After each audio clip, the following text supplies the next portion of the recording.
طويل الشوق يبقى في اغتراب سوسائٹی کے اندر بری سوچوں کا فروغ دینا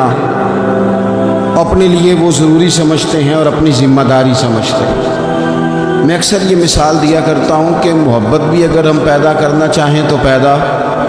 ہو سکتی ہے، اور کسی کی عداوت پیدا کرنا چاہیں تو وہ کام بھی ہو جاتا ہے۔ بہو جانا چاہ رہی تھی میکے،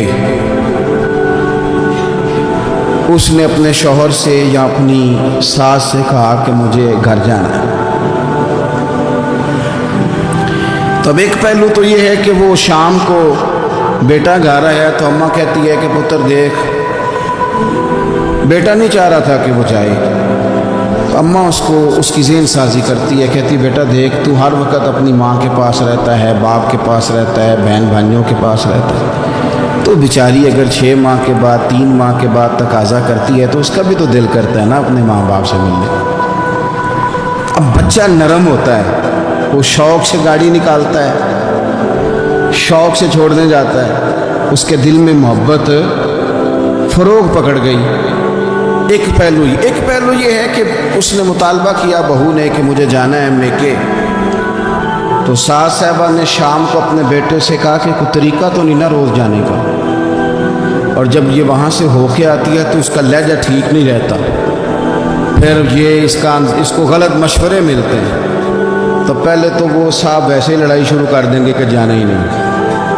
اور جب بات بڑی بڑھے گی تو وہ جائیں گے تو ساتھ یہ کہیں گے کہ جاؤں گا ضرور پر دروازے پہ چھوڑ کے آ جاؤں گا، میں نے اندر کیوں کہ یہ بھی کسی نے پیچھے سے اس کو بھرا ہے۔ آپ کسی بندے کے بارے میں بھی، کسی کے بارے میں، ہمارے تمام جگہوں پہ اسی طرح ہی ہوتا ہے، دوستوں کی محفل ہو، تنظیمیں ہوں، ہمارے دفاتر ہوں، سب جگہ کچھ لوگ باقاعدہ کام کرتے ہیں نفرتیں بھرنے کا۔ او فلانا تم نے دیکھا کیا کر رہا تھا، ذہن بناتے ہیں، بندہ اس سے الرجی کھانے لگتا ہے، نفرت کرتا ہے، کچھ ذہن بناتے ہیں یار کتنا بھلا آدمی ہے، دیکھو کتنے وقت پہ آتا ہے بیچارہ، گھر میں اس کے کوئی اور ہے بھی نہیں پھر بھی چھٹی نہیں کرتا، وقت پہ آتا ہے۔ تو یہ ذہن سازی نفرتوں کی بھی لوگ کرتے ہیں، محبتوں کی بھی۔ ایک مثال اور دے دو چھوٹی سی، ایک مکھی وہ ہے کہ آپ کا پورا وجود موجود ہے پر وہ وہاں بیٹھے گی جہاں پیپ ہے جسم میں، باقی کسی جگہ نہیں بیٹھے، اس کا مزاج ہے غلاظت والی جگہ پہ بیٹھ، مزاج ہے، اس نے ڈھونڈ کے ہی کسی غلط بات پہ ساتھ ہی غلط، طبیعت ہے اس کی، مانتے نہیں بہت سے لوگ پر غیبت کے قائل ہوتے ہیں، ذہن میں فطور ہوتا ہے، بیٹھنا ہی غلط جگہ پہ،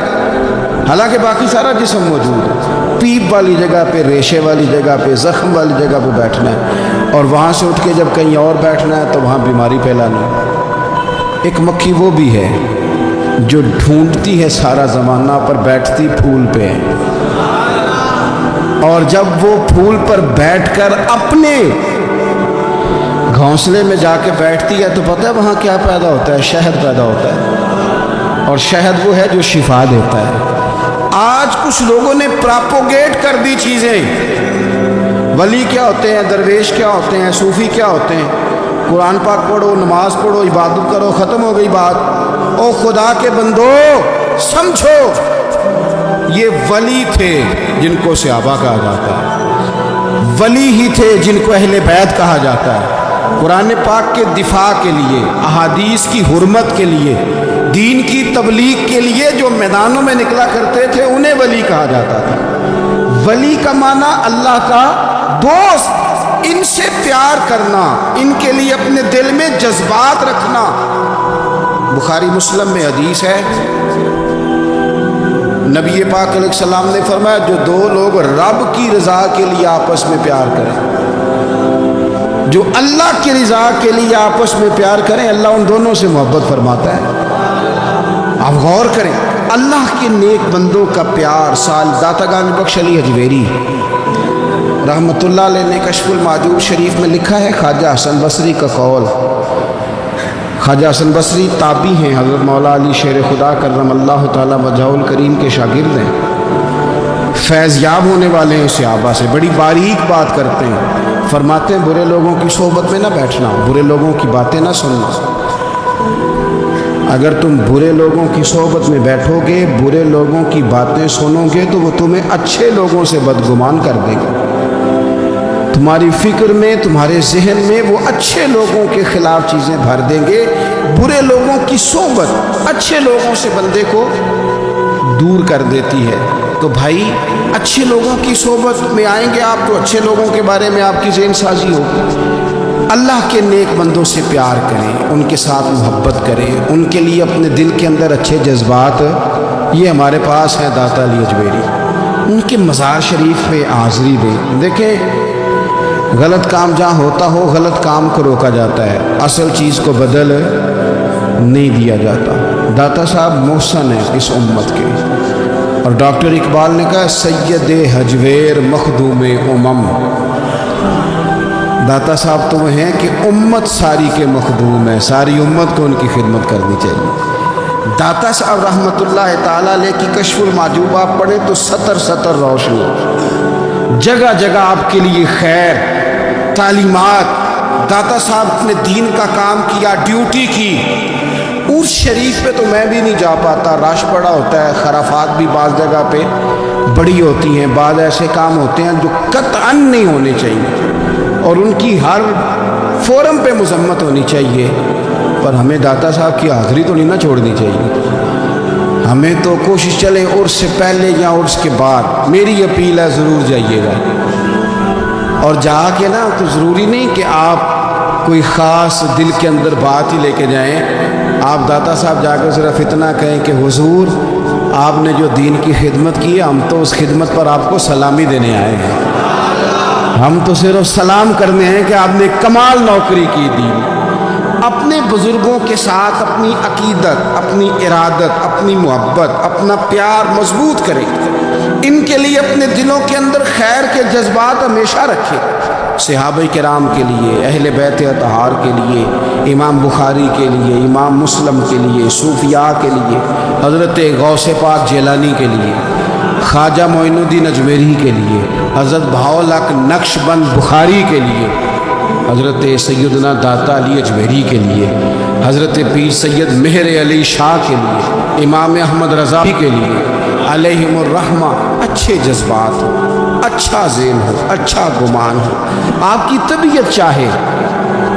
کہ آپ ان لوگوں کی تعلیمات پڑھیں، جو طرز حیات انہوں نے اختیار کیا، اس طرز حیات پر ہم بھی عمل کریں، ہم بھی اپنی زندگی اسی طرح سنت اور شریعت کے مطابق گزاریں جو ان لوگوں کا نہج اور ان لوگوں کا طریقہ تھا۔ الترغیب و ترہیب میں نا ایک روایت موجود ہے، ایک تابعی بزرگ ہیں حضرت ابو ادریس خولانی رضی اللہ تعالیٰ، وہ کہتے ہیں میں دمشق کی جامع مسجد میں داخل ہوا تو میں نے دیکھا کہ ایک نوجوان، بالکل کالی داڑھی لیکن بڑے خوبصورت چمکتے ہوئے دانت ان کے، لوگ ارد گرد کافی سارے بیٹھے تھے، مختلف مسائل پہ بات کر رہے تھے۔ جب لوگ الجھ جاتے نا اور کسی مسئلے میں ان سے کام آگے نہ بڑھ پاتا تو وہ پھر اس نوجوان کی طرف رجوع کرتے اور وہ جوان دو چار باتوں میں فوراً مسئلہ حل کر دیتے۔ کہتے میں نے ایک شخص سے پوچھا یہ کون ہے اتنی نورانی شخصیت؟ تو کہتے ہیں مجھ سے کہنے لگے آپ نہیں جانتے، یہ تو صحابی رسول حضرت معاذ ابن جبل رضی اللہ تعالیٰ، یہ تو نبی پاک صلی اللہ علیہ وسلم کے صحابی حضرت معاذ بن جبل ہیں۔ کہتے ہیں میری طبیعت نہ لگ گئی ان کے ساتھ، میرا ان کے ساتھ دل کا لگاؤ ہو گیا، محبت ہو گئی، شوق ہو گیا۔